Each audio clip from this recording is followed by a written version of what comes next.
I request Professor Zoya Hasan for presenting her eminent thoughts before us.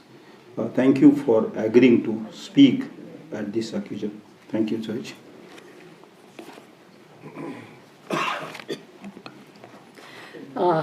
बहुत बहुत शुक्रिया. हम लोगों ने अभी इतना उम्दा वाजपेयी साहब का एक नहायत खूबसूरत हिंदी में भाषण सुना, तो मगर अफसोस ये है कि मुझे कुछ अंग्रेज़ी में बोलना पड़ रहा है, हालांकि मुझे बोलना चाहिए था अपनी मादरी ज़बान में. तो बहुत बहुत शुक्रिया आपका, आपने मौका दिया इस बहुत एक अहम प्रोजेक्ट का. अभी ये तो नहीं कह सकते कि इजरा हो रहा है, क्योंकि अभी इजरा तो शायद आप मार्च में होगा, मगर बहरहाल इसका जो अनाउंसमेंट है और उसमें शिरकत करने का जो आपने मौका दिया, उसके लिए बहुत बहुत शुक्रिया. Okay, so now has said that marriage is public announcement of private intentions. Very good. Excellent. Okay. Now, as India looks beyond the 75th anniversary of its independence, the burden of history and the desire to restore past glory is weighing heavily on its politics and society. The debate around righting the wrongs of the past has come to dominate the political narrative and is clearly intended to serve as a platform for electoral mobilization. In this context, the scholarly effort of Professor Ganesh Devi and his colleagues at countering the proposed attempts by the current regime to recast the Indian past and present are admirable. Bringing together such a large number of scholars, about 100, on a non-institutional intellectual platform is truly remarkable and unprecedented. For this, Professor Devi and his colleagues deserve our unstinted appreciation. The thematic report, India since the Holocene, the past 12,000 years of environment, people, life, thought, expression, formations, movements, transitions, and transformations, is designed to provide a comprehensive picture of the population movements, emergence of social and political organizations, the development of philosophies and metaphysics, the diversity of languages and expressions, major social movements, the impact of colonialism in India ideas and culture, the long freedom struggle, and the making of India since independence. It is indeed, as Professor Devi very eloquently put it in his introductory remarks, a republic of histories as against a union of histories, I presume. And he also says something else which is very interesting in the introduction, which I think sums up the project, and which is, and I quote him, making an appeal to restore reason. That, I imagine, sums up the rationale of this wonderful project. There are links between knowledge and ideology, but these do not justify the passing off of political agendas as knowledge or history. The updating of knowledge, as Professor Devi just said, the updating of knowledge, facts, information, and interpretations is necessary to the advancement of knowledge. This requires the constant assessment and reassessment of studies that advance our knowledge. However, the majoritarian project, as Professor Devi points out in his introduction, helps the dominant ideology of a time to intentionally misinterpret the available facts and evidence. This is especially problematic in a society as spectacularly diverse as India, when history is mobilized for specific political projects and when political and community sentiment of the present begin to define identity solely in communitarian terms to constitute a communal sensibility or a national common sense, so to speak. Ramala Thapar has pointed out that even as late as the 19th century, a monolithic Hindu identity did not exist. The construction of this monolithic identity of Hindus and Muslims is of recent vintage, and so are the ideologies based on these ideas.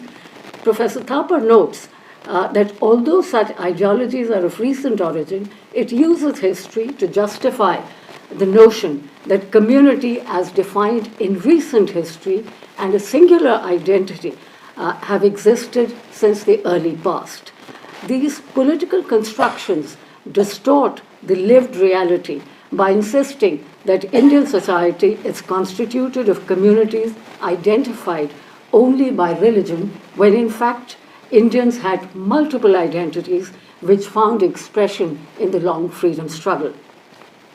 Some of these distortions can be seen from an appropriation of the national inheritance of the freedom struggle and the vilification of some key leaders who were in the vanguard of the struggle. The forces associated with the current regime played little or no role in the freedom struggle. In fact, they were nowhere in the struggle. Nonetheless, they are making a direct and concerted attempt to seek a place in the freedom movement. Historians like Mridula Mukherjee, Tanika Sarkar, and so on have pointed out that from 1925 till 1947, the RSS did not participate in any campaign or movement launched by the Congress or any other group or formation, nor did it initiate any movement by itself. However, there is an unmistakable attempt at leveraging the massive electoral mandate and the formidable power they enjoy at the center for a calculated reinvention of modern Indian history. For this purpose, there is a constant appropriation of modern nationalist leaders and attempts to adopt political icons who do not have any historical connection with their politics or ideology. Mahatma Gandhi, Vallabhbhai Patel, B.R. Ambedkar, and Subhash Chandra Bose are some of the leaders they have sought to appropriate and present as their own. Perhaps the one thing that distinguished these great leaders was their sharp opposition to exclusionary nationalism, which is being passed off as nationalism in the present. One of the most obvious reasons for doing this lies in the fact that mass politics, especially of the nationalist variety, is difficult to sustain without reference to national figures who have mass appeal and have left a deep-seated imprint on the nation's political landscape. Hence the compulsion to try to co-opt mass leaders who are still widely revered figures nationally or in their regions. The question here is not how the national movement is represented. Rather, what is at stake is a distinct identity for certain groups and formations through the appropriation of some iconic leaders. It is noteworthy that the emphasis is entirely on individual leaders, as though the movement and the struggles that they led and organized did not matter, and certainly not their ideas and ideologies that they fought for. Such a framework is marked by an abandonment of historicism and its substitution with individuals and their heroism.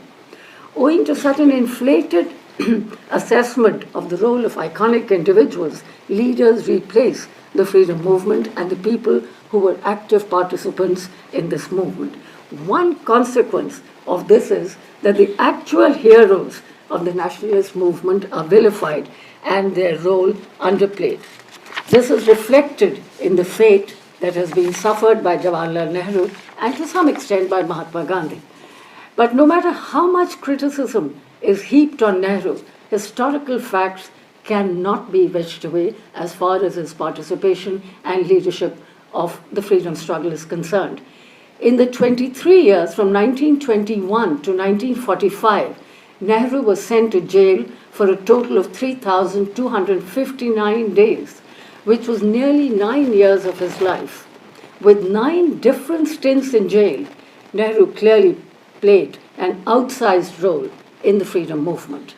For Nehru, serving prison time was much more than just a marker of participation in the independence movement. Jail provided the place and time to reflect on and give direction to the nationalist movement. And we must also remember that some of his books were written during this period, his autobiography, The Discovery of India, and Glimpses of World History were written during his long stints in jail. The freedom struggle placed before the country the vision of a new India of equal citizens, which was articulated, for instance, in the Karachi Resolution of 1931. Nehru drafted and moved the objectives resolution in the Constituent Assembly, which included the declaration of India as an independent republic in which all power was derived from people. The manifestation of this long struggle was the adoption of the Constitution that instituted a polity of equal citizens. Nehru shaped the pluralist, inclusive idea of India that the Mahatma stood for. He played a critical role in promoting the idea of India embedded in India's numerous diversities, which were rooted in both ancient and medieval history. It was based on three tropes: equality, justice, and secularism, and these became the foundation of modern India. His vision of India was inscribed in the Constitution. Everyone was to be guaranteed social, economic, and political justice. In other words, Nehru instinctively understood the utility of a constitutional democracy for a people with,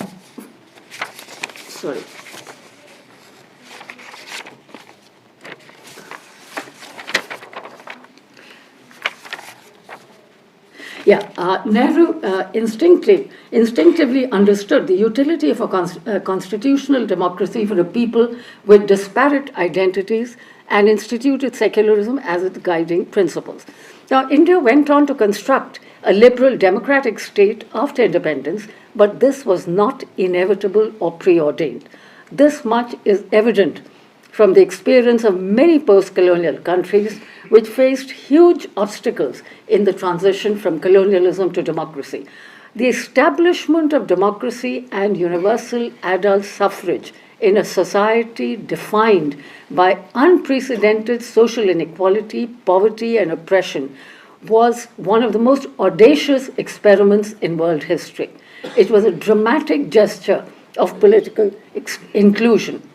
It was undoubtedly a political revolution in a society marked by millennia of institutionalized inequality in the form of the caste system.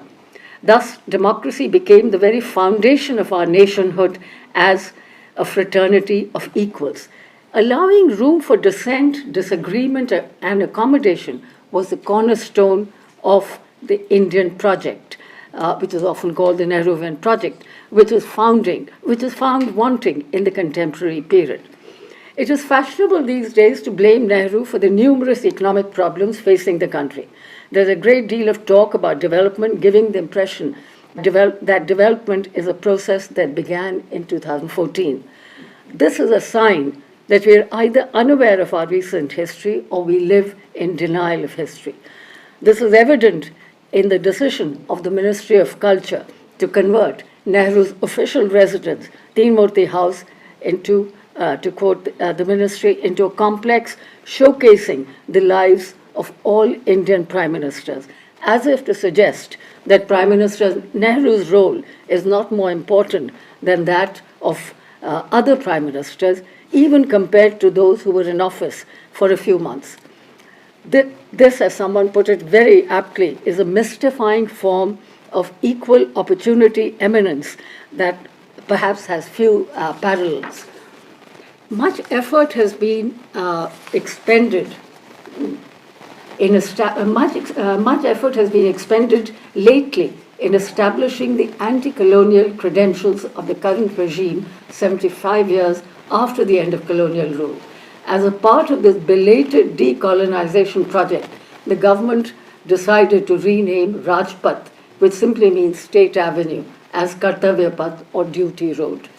It is common knowledge that Rajpath was a post-independence name given to the imperial Central Avenue known as Kingsway.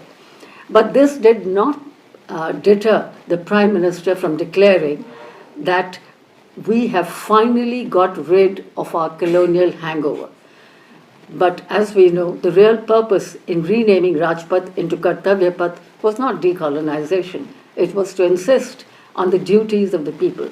Renaming is not just a disregard of historical facts. It is a disregard of the rights of people by reiterating the importance of duties and reneging on the Republic's social contract in which sovereignty is vested in its citizens and their rights. The concerted push to emphasize duties connoted by Kartavya Path places the burden for governance on the ordinary citizen, just as the burdens of overcoming the highest unemployment ever nowadays is placed on the shoulders of the unemployed youth who are exhorted to be job givers and not job seekers. In the final analysis then, tinkering with history and facts is not just dissimulation, it is a project fraught with anti-democratic designs, as both these examples demonstrate. Thank you so much and many congratulations for this wonderful effort.